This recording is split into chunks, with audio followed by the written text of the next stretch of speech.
trying to grow a sales team, here's 3 things that we've been implementing in all of our companies.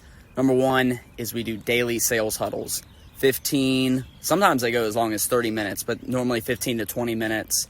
All my leaders, all my salespeople, every single day, daily sales huddles. Number 2 is we have our team do something called the batting cage.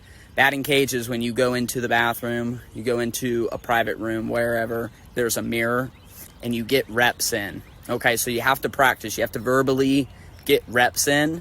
The game is when we're on the phone. The game is when we're on a sales call. And so we have to get practice reps, and we've got to get it as a routine. So we go in the batting cage. That's what we call it.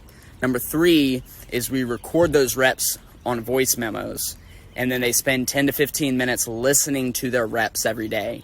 And that's the film room. So it's a 3-piece training, ongoing training system.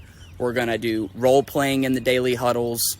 We're going to get reps in during the batting cage, and we're going to listen and study ourselves in the film room. That's what an athlete would do.